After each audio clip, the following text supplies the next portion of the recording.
Magandang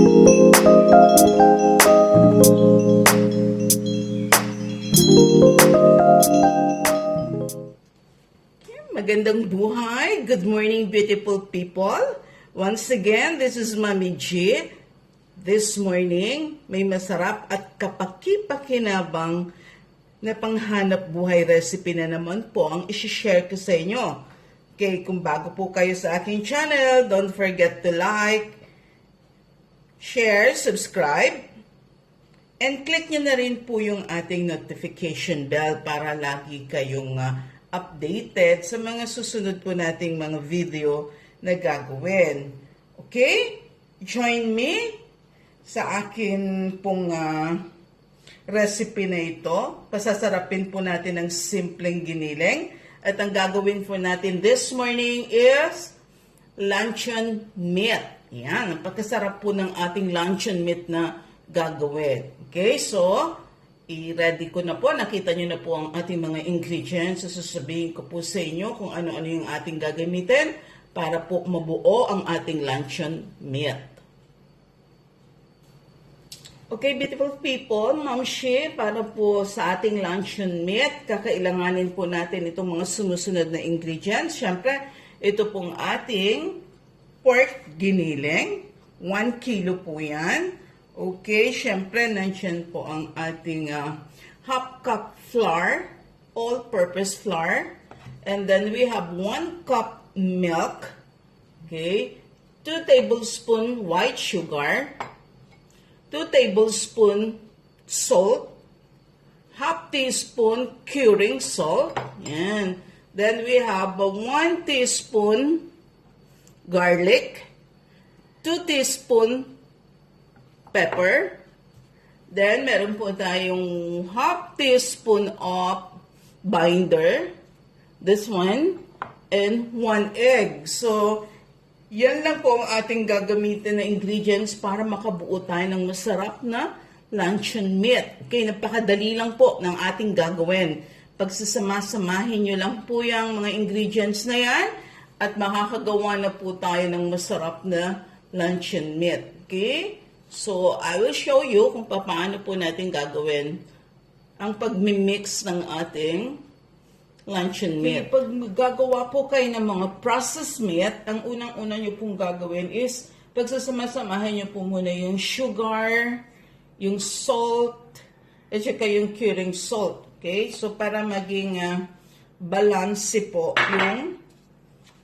yung magiging lasa. So, makamix po sila. So, i-mix nyo lang pong mabuti yung sugar, salt, at saka yung ating pong curing salt. Okay. So, pagka na-mix nyo na siyang mabuti, tulad po niyan, okay, so, pwede na po natin siyang ilagay sa ating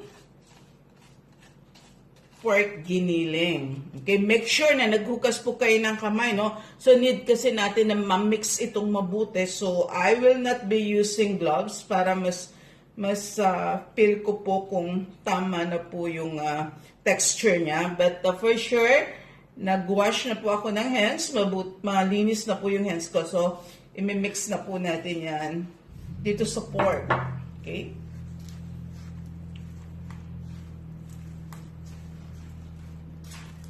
So, ayan.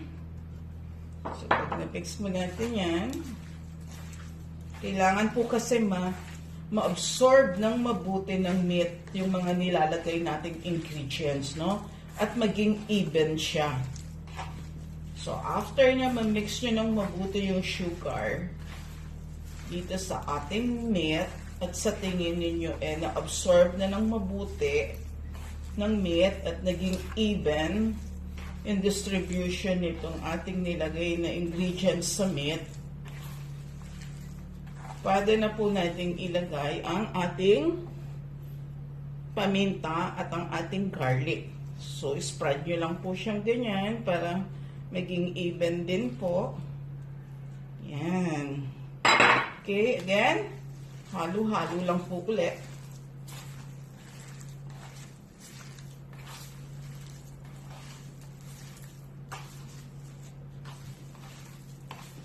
So, kung tingin nyo po na naging maayos na, na-mix ng mabuti yung paminta sa lahat ng meat. Susunod nyo na po yung ating milk. Yan. Sunod nyo po yung inyong milk.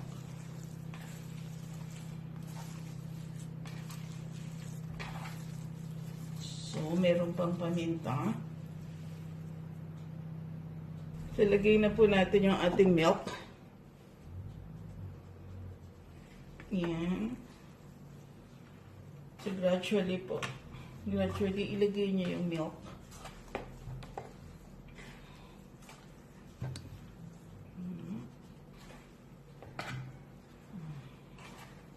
So, alam niyo, napaka-yummy po nitong ating luncheon meat.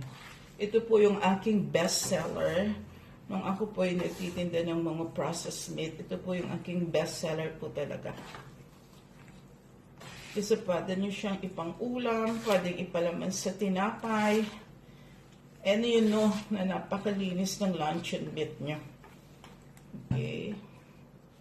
At the rest. So pag na-mix nyo na ng mabuti itong milk, isunod nyo naman po yung flour. Okay. So medyo mahirap ang mixture, lalo pag nailagay na po natin yung flour. Pero kailangan po mix na mix yan.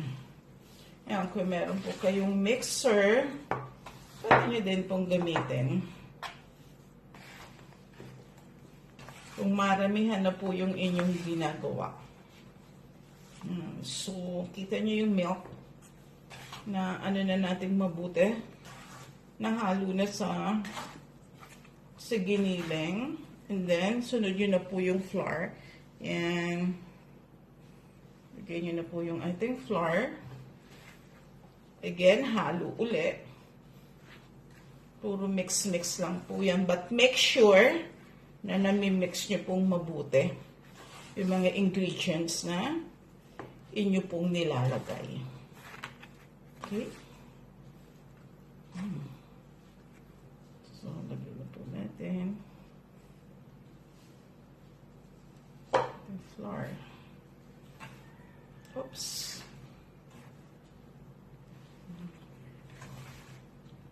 And then, alam niyo po, after nito, lalagay po natin siya sa molde. Okay? I'll be using lianera. Parang magiging pear ham yung shape niya. Lianera po ang aking gagamitin. I-steam lang po natin ito ng 45 minutes. And then, meron na po kayong masarap na luncheon meat. Okay? So, yan. Pag na-mix na pong mabuti yung flour, ilagay po natin yung ating egg. So, wag niyo pong ibibit yung egg. Sinungan siyang ganyan. Okay. Ang egg po kasi, pag binit nyo, ang use po niyan para maging extender, no? Maging extender, maging floppy. Pero pagka yung egg ginamit nyo ng buo, hindi nyo binit, ang use po nun is mag-bind. No? Mag-bind po siya ng meat. So, dito po ginawa natin buo para gamitin natin ang egg para binder ng ating luncheon meat. Okay, and then the last part po, yung last ingredients na ilalagay natin, yung pong ating binder. Another binder po. Yan.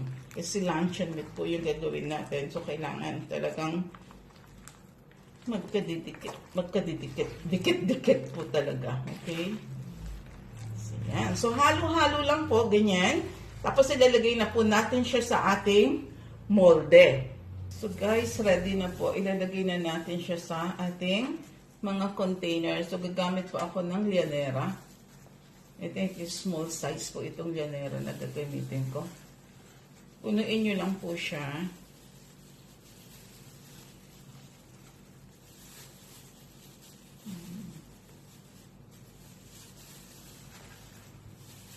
Siksikin nyo lang po yung lianera nyo.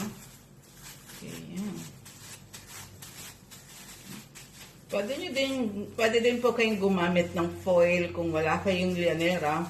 Pwedeng pabilog, parang embutido style yung gawin niyo kung wala kayong molde. So,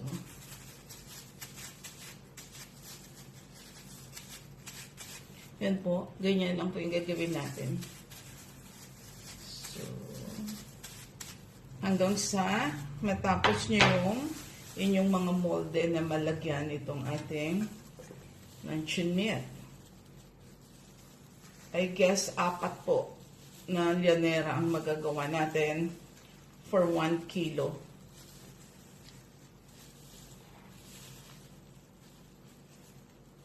So, depende po yan sa inyo. Kung gusto nyo mas marami kayong magawa, pabilog gawin nyo, sa foil nyo na lang po ilagay. Para isang foil, isang kainan. Yan.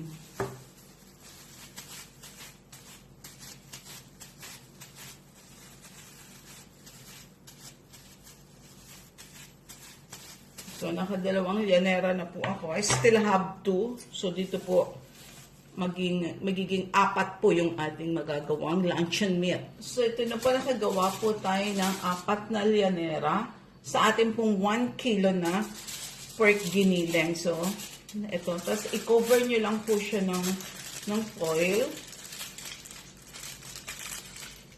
Yan. I-cover nyo lang po siya. Tapos, lalagay po natin siya sa ating steamer. Ganyan lang po. I-cover nyo lang po. Okay. I-steam po natin ito for 45 minutes. After 45 minutes, pakita ko po sa inyo yung ating finished product. Okay? So, i-steam nyo lang po for 45 minutes ang ating luncheon meat.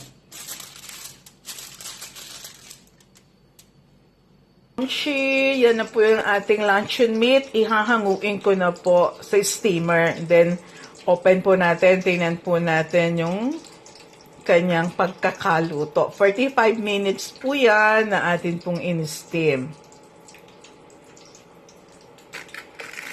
Tingnan po natin. Yan po ang ating luncheon meat. So, hahanguin po natin yan, tapos slice natin. Okay? Okay, guys. Ito na yung ating finished product na ating luncheon meat. 35 minutes po natin yan in-steam. So, i-cut po natin siya. So, makita nyo, firm po siya. Hindi po siya nagdudurog-durog. So, yan po yung ating luncheon meat. Okay.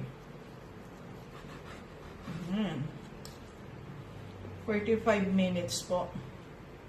See? So, tikman po natin.